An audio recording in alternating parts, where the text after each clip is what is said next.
l'histoire de ma vocation a commencé, j'étais très attachée à la prière, au dialogue en famille. Et déjà, je viens d'une famille très chrétienne.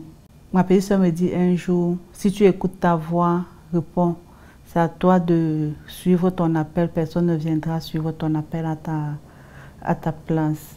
J'ai fait l'expérience dans une congrégation où je ne me sentais pas tout à fait épanouie. Et j'ai demandé à partir de là.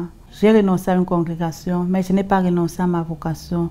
Mon désir, c'est d'être dans une congrégation spécialement qui fait dans l'éducation. Et tu sais, moi, je n'aime pas les tenues. Je suis allée, j'ai vu et je me suis sentie vraiment libre et épanouie. J'ai tout de suite remarqué la simplicité. C'est ce qui m'a fait... En tout cas, c'était comme une touche particulière pour moi. Non seulement la simplicité, l'accueil. Je suis fière d'être ce que je suis par la grâce de Dieu. Je n'ai eu aucun mérite pour être à la CND. Je n'ai eu aucun mérite, mais le Seigneur a voulu ainsi. Et pour cela, chaque jour de ma vie, c'est comme une action de grâce pour tous ces merveilles. Ni les tempêtes, ni les difficultés, ni les bouderies, ni les tiraillements entre guillemets avec la famille ne m'a fait changer d'idée de qui était celle et qui reste encore celle de servir Dieu dans une congrégation religieuse. Actuellement, j'exerce comme enseignante de français au collège Saint John Bosco College in Garoum, dans le nord-ouest du pays. C'est une partie anglophone. Et en plus d'exercer comme professeur de français, je suis maîtresse d'internat. Cette année, j'ai eu 42 filles, 42 adolescentes.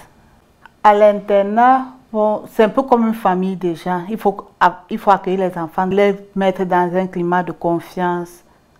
Et quand les enfants sont accueillis, elles ont un programme. Elles savent qu'à 6 heures, il y a messe. Après la messe, c'est le petit déjeuner. Et après le petit déjeuner, c'est l'école.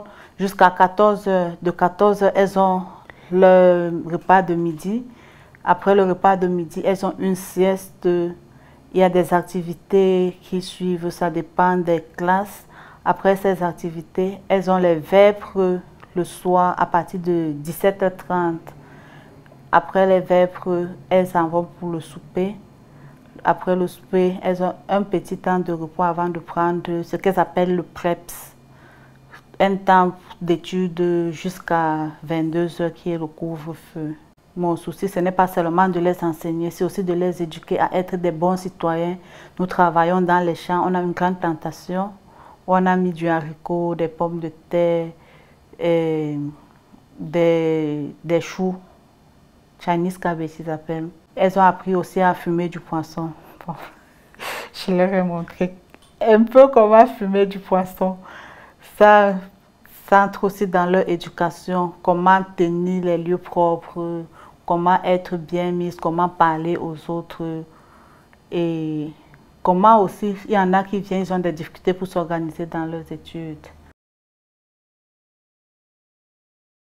Je pense que Marguerite est déjà au Cameroun à travers ses sœurs. Des besoins, il y en aura toujours. Il y aura toujours des besoins. Quelle priorité des besoins? Franchement, le monde a plus besoin d'éducation. Le monde a plus besoin d'être visité et d'une visite d'amour. Une visite d'amour. Nous aurons beau avoir le matériel, mais s'il n'y a pas cette dose d'amour, cette bribe d'amour, ce matériel nous servira à zéro. Je me retrouvais en lisant les écrits de Marguerite Bourgeois. Je me voyais en elle. Elle n'a pas eu peur, c'est une femme de confiance. C'est une femme qui a confiance, qui sait faire confiance.